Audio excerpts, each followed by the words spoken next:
से पिछली वीडियो में हमने लास्ट में साइन स्क्वायर एक्स का स्क्वायर एक्स और उनके इंटीग्रेशन किए थे टेंजेंट स्क्वायर एक्स के। आज की वीडियो में पहले हम साइन क्यूब एक्स और कास क्यूब एक्स का इंटीग्रेशन आ जाए तो उसके लिए हम क्या कर सकते हैं। तो दो फार्मूले हैं हमारे पास, एक है साइन 3x का फार्मूला और एक है कास 3x का फार्मूला। इन दो फार्मूलों को आपने याद रखना होगा, तो इनसे हम फिर कास क्यूब एक्स और साइन क्यूब एक्स के इंटीग्रेशन के लिए वैल्यूज मालूम कर सकते हैं। साइन के लिए याद रखें, इसके लिए 34 नंबर आपने याद रखना है और कास के लिए आपने याद रखना है 43 नंबर। ठीक है, तो इसमें अब करना ये होगा कि 34 और 43 के साथ साथ ये भी कि 4 जो होगा वो क्यूब के साथ आएगा। तो साइन 3x जो होता है ये हमारे पास बराबर होता है 3 sine x minus 4 sine cube x. ठीक है, ये इसके बराबर होता है, 4 जो होगा वो क्यूब के साथ आएगा। और जो कास 3x है हमारा वो बराबर होता है 4 कास क्यूब एक्स और माइनस 3 कास एक्स। ठीक है, तो ये दो हमारे पास फार्मूले हैं, इससे हम फिर कास क्यूब एक्स और साइन क्यूब एक्स की जो वैल्यू है वो मालूम कर सकते हैं। अब यहाँ पर सपोज करिए तो फार्मूले हो गए, इनको आपने याद रखना है। एक बार फिर से मैं रिपीट करवा दूं, साइन के लिए 34 नंबर याद रखें, मतलब पहले 3 और बाद में 4। कास के लिए 43 होगा, पहले 4 और बाद में 3। और 4 जो होगा वो दोनों में आएगा क्यूब के साथ। ठीक है, यहाँ पर 4 साइन क्यूब के साथ आया है, यहाँ पर 4 कास क्यूब के साथ आया है। और साइन वाले में पहले 3 साइन एक्स होता है फिर माइनस 4 साइन क्यूब एक्स। कास वाले में पहले 4 कास क्यूब एक्स होगा फिर माइनस 3 कास एक्स होता है। अब इनकी बुनियाद पर हम क्या करते हैं, अगर आपके पास आ जाए कि साइन क्यूब एक्स का इंटीग्रल क्या होगा तो ये हम मालूम कर सकते हैं इस फार्मूले को यूज करके। क्योंकि पिछली वीडियो में मैंने आपको बताया था कि ट्राइगो फंक्शन ट्राइगोमेट्रिक फंक्शंस में जब फर्स्ट डिग्री ना हो तो फिर उसका इंटीग्रेशन हम मालूम नहीं कर सकते, इसको हम फर्स्ट डिग्री में कन्वर्ट करेंगे। अब इससे मैं साइन क्यूब एक्स की वैल्यू मालूम कर सकता हूँ। कैसे मालूम कर सकते हैं, पहली बात ही 4 साइन क्यूब एक्स इस तरफ आ जाएगा लेफ्ट साइड पर, साइन 3x राइट साइड पर चला जाएगा। तो 4 साइन क्यूब एक्स बराबर हो जाएगा 3 sine x minus sign 3x और फिर 4 से डिवीजन भी। तो इसकी जगह मैं लिख सकता हूं कि 3 sine x minus sign 3x और डिवाइड बाई क्या, डिवाइड बाई 4। ठीक है, इंटीग्रल अपनी जगह dx अपनी जगह, इससे मैंने ये लिख दिया। अब नेक्स्ट स्टेप में हम क्या करेंगे, इसको मजीद सिंप्लीफाई करेंगे। 3/4 बाहर निकालकर यहाँ पर sin x का इंटीग्रेशन ले लेंगे। ठीक है, और यहाँ से 1/4 बाहर निकालकर sin 3x का इंटीग्रेशन ले लेंगे। नेक्स्ट स्टेप में मजीद सिंप्लीफाई करें, अब ये बहुत ज्यादा आसान हो गया। साइन किसका डेरिवेटिव होता है, माइनस कास का, मतलब साइन का इंटीग्रल माइनस कास एक्स होता है। साइन 3x का इंटीग्रल हो जाएगा minus cos 3x divide by 3। Angle का अगेन जो होगा वो डिवीजन में आएगा और प्लस सी हम इसमें लगा लेंगे। तो ये जो हमारे पास इंटीग्रेशन था साइन क्यूब एक्स का वो आ चुका है। ठीक है, इसको आप मजीद सिंप्लीफाई कर सकते हैं, ये हमारा आंसर बना। नेक्स्ट इंटीग्रल फिर कास 3x का है। ठीक है, साइन 3x का जब हमने कर दिया कास क्यूब एक्स का, ये कैसे मालूम करेंगे, इस फार्मूले से हम कास क्यूब एक्स की वैल्यू मालूम कर लेंगे। यहां से पहले ये 3 कास एक्स इस तरफ आ जाएगा तो ये बन जाएगा कास 3x प्लस 3 कास एक्स। ठीक है, और डिवाइड बाई नेक्स्ट स्टेप में ये 4 जो होगा ये हमारे पास डिवीजन में आ जाएगा और dx अपनी जगह पर। अब नेक्स्ट क्या करेंगे, 1/4 बाहर निकालकर cos 3x का अलग इंटीग्रेशन। ठीक है, और प्लस 3/4 बाहर निकालकर cos x का अलग इंटीग्रेशन। तो cos 3x का इंटीग्रेशन क्या बन जाएगा, sin 3x divide by 3। cos kx का इंटीग्रेशन होगा sin kx divide by k, ये फार्मूला ज़हन में रखें। ठीक है, प्लस 3/4 और सिर्फ cos x का इंटीग्रेशन बन जाएगा sin x और प्लस c। तो ये हमारा cos क्यूब x का इंटीग्रेशन हो गया। नेक्स्ट क्वेश्चन है sin 4x का इंटीग्रल हमें मालूम करना है। तो सबसे पहला काम हमने ये करना है कि इसको हम लिख सकते हैं sin square x whole square. ठीक है, sin square x whole square इसको लिख लेंगे और dx अपनी जगह पर। अब हमने sin square x whole square को सिंप्लीफाई करना है। सबसे पहला काम cos 2x का एक फार्मूला ये था हमारे पास कि ये बराबर होता है 1 माइनस 2 sin स्क्वायर x के। तो 2 sin स्क्वायर x जो है वो इक्वल आ जाएगा 1 माइनस cos 2x के। ठीक है, और फिर 2 से डिवाइड कर लो इसको, तो sin स्क्वायर x इक्वल आ जाएगा 1 minus cos 2x divide by 2 के। इसकी जगह हम ये फार्मूला यूज कर लेंगे और इसको फर्दर हम सिंप्लीफाई कर देते हैं। ठीक है, तो ये हमारे पास क्या आ जाएगा, मैं इसको वापस साफ कर रहा हूँ और इसकी जगह वो लगा देंगे, ये 1 minus cos 2x divide by 2 इसकी जगह लग जाएगा। तो यहाँ पर हमारे पास इक्वल आ जाएगा ये 1 minus cos 2x divide by 2 whole square, integral अपनी जगह और dx अपनी जगह। अब फार्मूला ओपन कर लेते हैं, ऊपर 1 का स्क्वायर 1 आ जाएगा, प्लस cos स्क्वायर 2x आ जाएगा और फिर माइनस 2 cos 2x आ जाएगा। ठीक है, नीचे डिवीजन में 2 का स्क्वायर आ जाएगा 4 और dx अपनी जगह। अब हमने क्या करना है, इसमें cos स्क्वायर आया है तो स्क्वायर को फिर से खत्म करके इसको फर्स्ट डिग्री में कन्वर्ट करना है। तो इसके लिए cos 2x cos square x हमारे पास किसके बराबर होता है वो चेक करते हैं।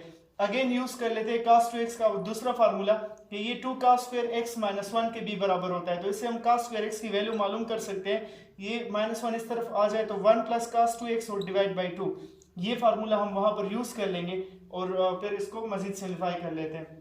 लेकिन एक बात और, यहाँ पर हमें cos स्क्वायर x की वैल्यू नहीं चाहिए, यहाँ पर हमें cos स्क्वायर 2x की वैल्यू चाहिए। तो इसमें हम x की जगह पर क्या कर लेंगे, x की जगह पर मैं रिप्लेस कर लूंगा 2x को, तो cos स्क्वायर 2x इक्वल आ जाएगा 1 प्लस cos, यहाँ पर भी x की जगह 2x, तो 1 plus cos 4x divide by 2 आ जाएगा।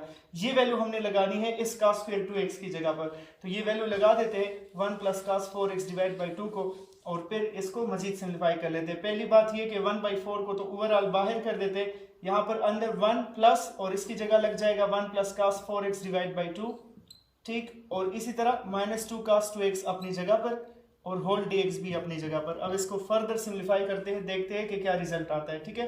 तो 1/4 अगेन 1 का अलग इंटीग्रेशन, इस 1 का हम अलग इंटीग्रेशन ले लेंगे, ये 1/2 जो है तो इसको बाहर करके अलग dx आ जाएगा। इसी तरह 1/2 cos 4x के साथ भी है तो उसके साथ अलग dx, और सबसे लास्ट में -2 cos 2x है तो वो 2 को बाहर निकालकर cos 2x का अलग इंटीग्रेशन, ब्रैकेट बंद। अब इसको ऊपर सिंप्लीफाई करते देखते हैं कि इससे क्या आता है।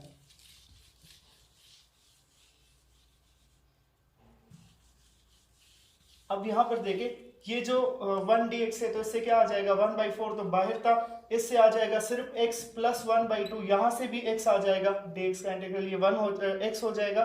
cos 4x का इंटीग्रल क्या बनेगा, तो ये बन जाएगा sin 4x डिवाइड बाई 4, चूंकि cos के x का इंटीग्रल जो होता है वो sin के x डिवाइड बाई k होता है। और इसी तरह -2 अपनी जगह पर, और जो cos 2x है इसका इंटीग्रल बन जाएगा sin 2x डिवाइड बाई 2, और प्लस c हम लगा लेंगे लास्ट में। अब सिर्फ सिंप्लीफिकेशन आप लोग खुद कर लो तो इससे आपके पास रिजल्ट आ जाएगा। जिस तरह के यहाँ पर 2 कैंसिल, इनको ऐड कर ले तो 3/2x आ जाएगा, और बस लास्ट स्टेप आप लोग खुद सिंप्लीफाई कर लो।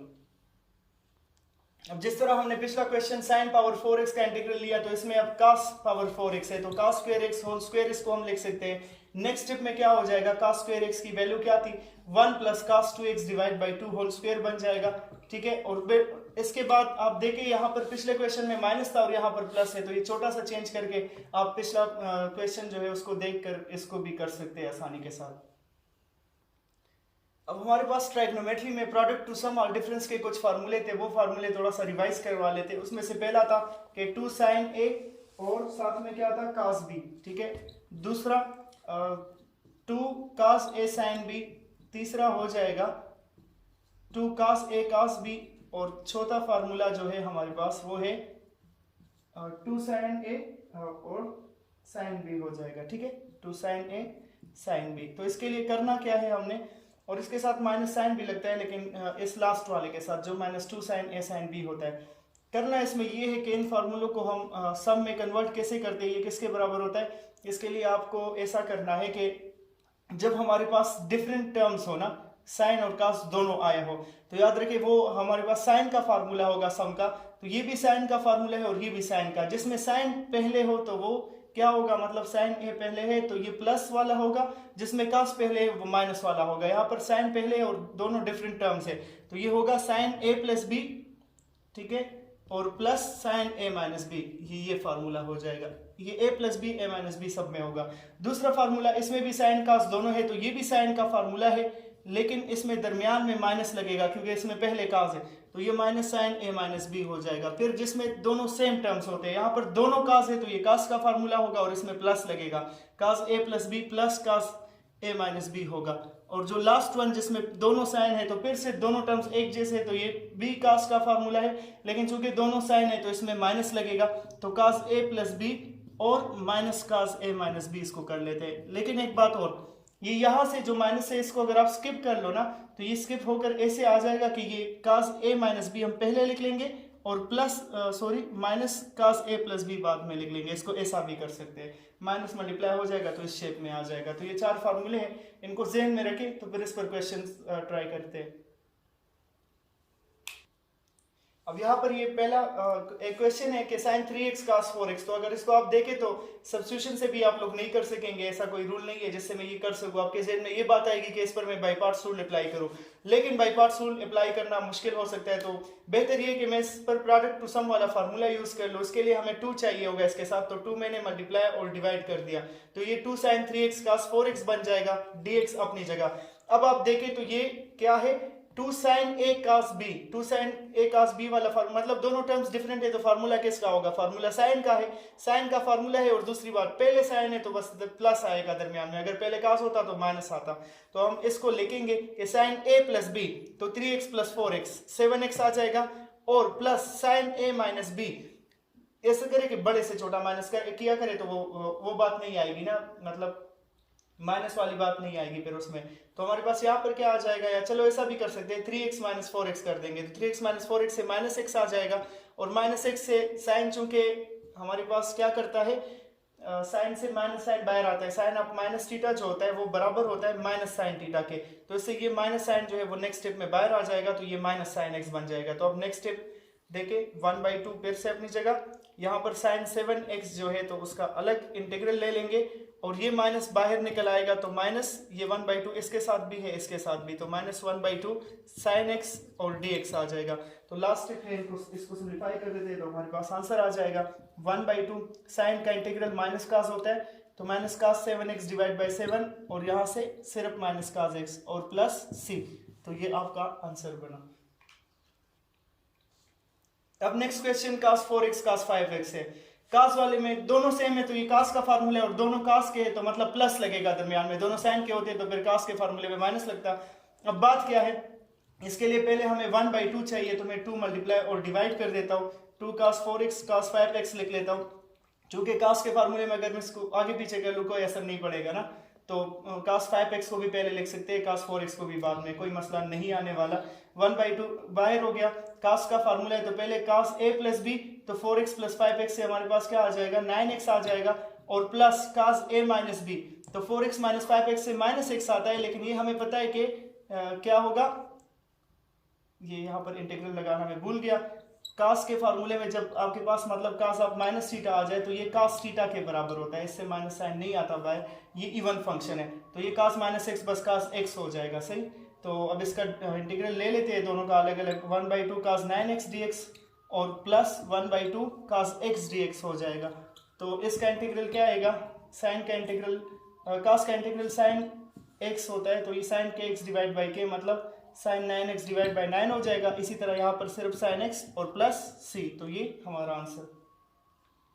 नेक्स्ट क्वेश्चन है कि 1 minus tangent square x divide by 1 plus tangent square x, तो यहाँ पर इसको पहले सिंप्लीफाई करना जरूरी है वरना काफी मुश्किल हो सकता है ये। अब एक बात ये कि अगर आपको ट्राइगोनोमेट्री के फार्मूले में आप लोग ज्यादा एक्सपर्ट हो तो फिर आसानी के साथ ये हो सकता है, ये डायरेक्ट cos 2x के बराबर है, लेकिन अगर आपको डायरेक्ट नहीं पता तो इस पर थोड़े से स्टेप्स हमने ज्यादा करने होंगे। इसको मैं लिख सकता हूँ कि 1 minus sine square x divide by cos square x, और यहाँ पर नीचे आ जाएगा 1 plus sign square x divide by cos square x, ठीक है, क्योंकि टेंजेंट साइन बाई cos के बराबर होता है, dx अपनी जगह पर आ गया।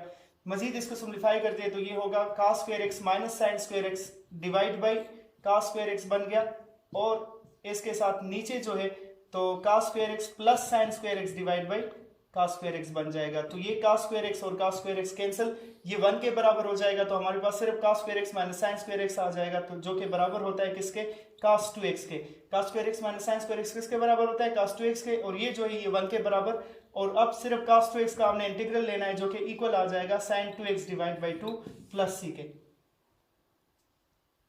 नेक्स्ट क्वेश्चन है कि 1 plus tangent x divide by 1 minus tangent x, तो इसके लिए एक बात याद रखिए, ये 1 plus tangent x by 1 minus tangent x जो होता है ये टेंजेंट पाई बाई 4 और प्लस एक्स के बराबर होता है, ठीक है, tangent pi by 4 plus X के इक्वल होता है, ये बात आपने याद रखनी होगी। मैं आपको प्रूव करवाता हूँ कि ये कैसे इसके इक्वल है, आपको नेक्स्ट टाइम के लिए फिर ये बात याद रखनी होगी। सपोज मैं tangent pi by 4 plus x को जो है ये एक्सपेंड कर देता हूँ, इसको हम ऐसे भी कर सकते हैं कि टेंजेंट के फार्मूले से कर दे, चलो टेंजेंट के फार्मूले से ही कर देते हैं। तो टेंजेंट अल्फा प्लस बीटा किसके बराबर होता है, tangent alpha plus tangent beta, तो प्लस टेंजेंट एक्स हो जाएगा, और नीचे 1 minus tangent alpha tangent beta, इस तरह से हो गया। तो टेंजेंट पाई बाई 4 यानी कि टेंजेंट 45 1 के बराबर होता है, तो इससे आ गया 1 plus tangent x divide by 1 minus tangent x. तो ये इसका प्रूफ हो गया। इसके लिए आपने ये याद रखना होगा कि जब भी 1 plus tangent divide by 1 minus tangent आ जाए तो वो tangent pi by 4 plus X के बराबर होगा। अब टेंजेंट के लिए फार्मूला क्या था, टेंजेंट का इंटीग्रल किसके बराबर होता था, सिर्फ टेंजेंट एक्स का इंटीग्रल बराबर होता है log ऑफ सीकेंट एक्स के। तो यहाँ पर tangent pi by 4 plus x है तो इसका इंटीग्रल हो जाएगा log of secant pi by 4 plus X के, ठीक है। और दूसरी बात ये, एंगल का अगेन डेरिवेटिव 1 आता है तो कुछ डिवाइड करने की जरूरत नहीं है, और प्लस सी, तो यही